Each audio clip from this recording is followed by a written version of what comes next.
మనం గుంటూరు కోడి వేపుడు చేద్దామండి. గుంటూరు కోడి వేపుడికి కావాల్సిన పదార్థాలు చూద్దాం. ఓకే. చికెన్ 250 గ్రాములు, అల్లం వెల్లుల్లి పేస్ట్ 1 స్పూన్, పసుపు 1/2 స్పూన్, కారం 1 స్పూన్, జీలకర్ర పొడి 1/2 స్పూన్, ధనియాల పొడి 1/2 స్పూన్, గరం మసాలా పొడి 1 స్పూన్, ఉప్పు తగినంత, ఉల్లిపాయ ముక్కలు 1/4 కప్పు, అల్లం ముక్కలు 1 స్పూన్, కరివేపాకు కొద్దిగా, పచ్చిమిరపకాయ ముక్కలు కొన్ని, కొత్తిమీర కొద్దిగా. సో మరి గుంటూరు కోడి వేపుడుకి కావాల్సిన పదార్థాలు చూసాం కదా, తయారు చేసుకునే విధానాన్ని ఇప్పుడు చూద్దాం. సో మరి షెఫ్ ప్రాసెస్ స్టార్ట్ చేద్దామండి. పాన్ తీసుకుందాం. ఓకే. సో జనరల్ గా మనకి గుంటూరు కోడి వేపుడు అనగానే గుంటూరు అంటే ఎక్కువ కొంచెం స్పైసీ, కారం ఎక్కువగా ఉంటుంది. సో గుంటూరు మిర్చిని అయితే మీ అందరికి ఈ రోజు పరిచయం అవుతుంది అనమాట ఈ కారం. ఓకే. ఓకే. సో పాన్ పెట్టుకుందామండి. సో దీంట్లో ఏంటంటే మనకి స్పెషల్ మసాలాలు ఏమి ఉండవండి, మనకి రెగ్యులర్ గా ఇంట్లో ఉండే అన్ని మసాలాలు ఉంటాయి, బట్ కారం క్వాంటిటీ అనేది కొంచెం స్పైస్ లెవెల్ ఉంటుంది. సో ఇదేంటంటే ఇక్కడ మనం చికెన్, ఇక్కడ నేను డైరెక్ట్ రెగ్యులర్ చికెన్ తీసుకున్నాను. సో దీన్ని మనం 2 ప్రాసెస్ లో చేయొచ్చు అండి. ఒకటి చికెన్ ని ప్రీ బాయిల్ చేసి మసాలాలతో కోట్ చేయొచ్చు, లేదంటే మనం ఇక్కడ కుకింగ్ లోనే ముందు చికెన్ మంచిగా వేయించి తర్వాత మళ్ళీ మనం మసాలాలు యాడ్ చేయొచ్చు. సో ఇప్పుడు నేను ఏంటంటే మీకు డైరెక్ట్ గానే కుక్ చేస్తున్నాను. ఓకే. సో ఇలా పాన్ వేడెక్కింది కదా, దీంట్లో మనం ముందుగా నూనె వేసుకుంటాం. సో నూనె వేసుకున్నాక చికెన్ ని ఒక బౌల్లో తీసుకుందాం. అలాగే దీంట్లో అల్లం వెల్లుల్లి పేస్ట్, ఈ అల్లం వెల్లుల్లి పేస్ట్ ని దీంట్లో యాడ్ చేసేస్తాం. సో అల్లం వెల్లుల్లి పేస్ట్ యాడ్ చేసా. అలాగే దీంట్లో కొద్దిగా ఉప్పు వేస్తున్నాను. అల్లం వెల్లుల్లి పేస్ట్, ఉప్పు, ఈ రెండింటిని మంచిగా ఇలా మిక్స్ చేసుకోవాలి. ఓకే. సో ఈ అల్లం వెల్లుల్లి ఉప్పు కలిపిన చికెన్ని మనం ఏం చేస్తామంటే, ఇంకా మనకి నూనె కూడా బాగా వేడెక్కింది. ఓకే. సో డైరెక్ట్గా ఆయిల్ వేసేయడం, చికెన్ని వేయించాలి. సో గుంటూరు కోడి వేపుడు అయితే రెడీ అవుతుంది. ఓకే. ఈ విధంగా చికెన్ వేసాం కదా, నూనెలో బాగా ఇలా వేగాలి. ఓకే. సో అప్పుడే మనకి ఈ వేపుడు అనేది బాగా టేస్టీగా రాబోతుంది. కలుపుకుంటూ మనం వేగనివ్వాలి. ఓకే. సో ఏం చేద్దామంటే దీన్ని మనం కొంచెం సేపు ఇలా మూత పెడదామండి. సో అప్పుడే మనకి చికెన్ పర్ఫెక్ట్గా ఉడుకుతుంది. 2 నిమిషాలు మూత పెట్టి మనం ఉడకనిద్దాం. ఓకే. సో ఇందులో మనకి మ్యారినేషన్ ప్రాసెస్ కూడా చాలా సింపుల్ గా ఉంది. జస్ట్ అల్లం వెల్లుల్లి పేస్ట్ అండ్ సాల్ట్ తో సరిపోతుంది. సో జనరల్ గా మనకి చికెన్ కుక్ అవ్వడానికి జస్ట్ ఒక 5 to 10 minutes అయితే ప్రాపర్ గా కుక్ అవ్వడానికి సరిపోతుంది. కానీ ఇప్పుడు ఏంటంటే మనం దీనిలో అంటే కొద్దిసేపు చికెన్ వేయించిన తర్వాత మళ్ళీ మనం మిగిలిన ఇంగ్రీడియంట్స్ తో పాటు మళ్ళీ చేయాల్సి వస్తుంది. ఓకే. సో ఇలా చికెన్ ఉడుకుతుంది కదా. ఓకే. సో ఇప్పుడు మనం దీంట్లో మిగిలిన స్పైసెస్ అన్ని యాడ్ చేద్దామండి.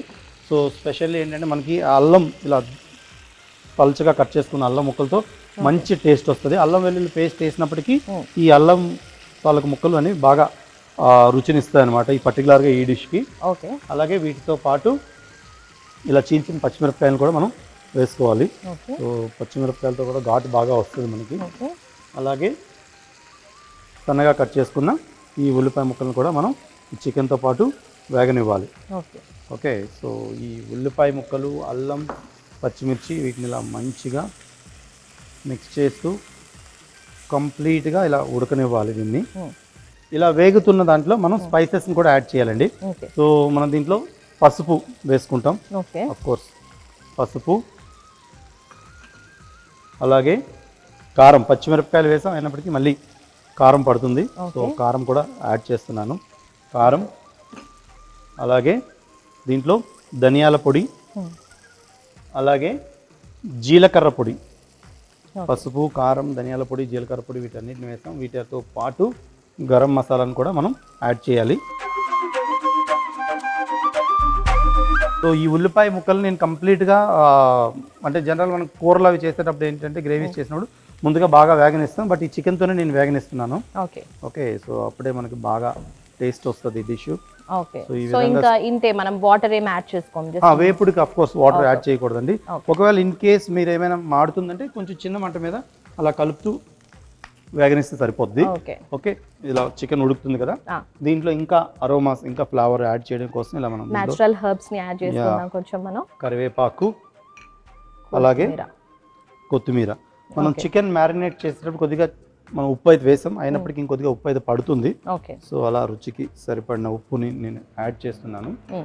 ఇలా యాడ్ చేసిన తర్వాత ఒకసారి మంచిగా ఇలా కలుపుతూ మనం ఈ కోడి వేపుడిని అయితే రెడీ చేసుకోవాలి. సో మనకి చికెన్ ఉడకాలండి. సో ఈ మసాలాలతో పాటు చికెన్ కొద్దిగా ఉడకడానికి టైం పడుతుంది. సో దీన్ని ఏం చేద్దామంటే చిన్న మంట పెట్టి మరి కాసేపు మనం దీన్ని అలా ఉడకనిస్తే అప్పుడే మనకి పర్ఫెక్ట్ అయిన ఈ గుంటూరు కోడి వేపుడు రెడీ అవుతుంది. సో వన్స్ చికెన్ అంతా ఉడికిన తర్వాత కావాలంటే అప్పుడు ఏమైనా వాటర్, అంటే జనరల్గా చికెన్లో వాటర్ ఉంటుంది, సో ఆ వాటర్ వస్తే అది కంప్లీట్ మళ్ళీ మనం డ్రై చేయాల్సి వస్తుంది. ఓకే, సో మరి కాసేపు వెయిట్ చేసాం కదా, ఉడికిందో లేదో చెక్ చేద్దాం అంటారా? యా, సో మనకి కోడి వేపుడు అయితే ఇలా రెడీ అవుతుంది. ఓకే, మంచి ఆ గ్రేవీ కూడా మంచి దగ్గరికి అయిపోయినట్టు అనిపిస్తుంది. ఎగ్జాక్ట్లీ అండి. సో చికెన్ కూడా పర్ఫెక్ట్గా మనకి ఇలా ఉడికింది. ఓకే, సో మనకి సర్వింగ్ కి రెడీ అయిపోయింది అన్నమాట ఇప్పుడు. యా, కోడి వేపుడు అయితే పర్ఫెక్ట్ గా రెడీ అయిపోయింది. ఓకే, సో మనం సర్వింగ్ డిష్ తీసుకుందాం. ఓకే, గుంటూరు స్టైల్లో గుంటూరు కోడి వేపుడు రెడీ అయిందండి.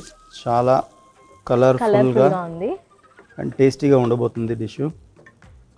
ఓకే, సో కోడి వేపుడు గుంటూరు స్టైల్, ఆఫ్ కోర్స్ పచ్చిమిరపకాయలు కూడా తినడానికి చాలా బాగుంటాయి. సో స్పెషల్లీ సైడ్ డిష్లో ఇది చాలా బాగుంటుందండి. Okay,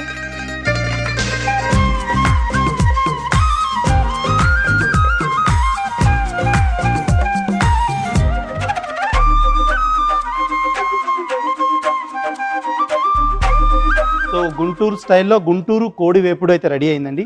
please enjoy. Thank you.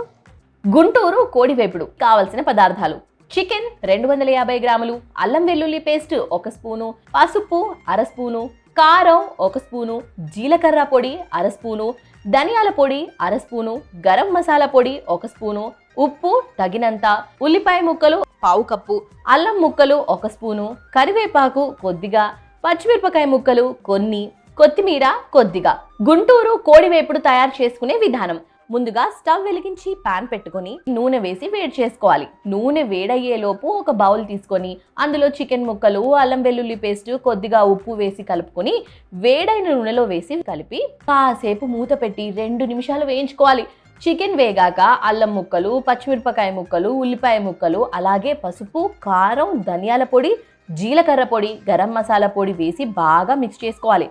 తర్వాత కరివేపాకు, కొత్తిమీర వేసి మరికొద్దిగా ఉప్పు వేసి కలిపి మూత పెట్టి చిన్న మంట మీద మసాలాలు బాగా పట్టేలా కాసేపు ఉడికించుకోవాలి. చికెన్ బాగా మసాలాల్లో ఉడికాక ఒకసారి బాగా కలుపుకొని స్టవ్ ఆపి సర్వింగ్ బౌల్లోకి తీసుకుంటే కారంగా గుంటూరు స్టైల్లో గుంటూరు కోడి వేపుడు రెడీ.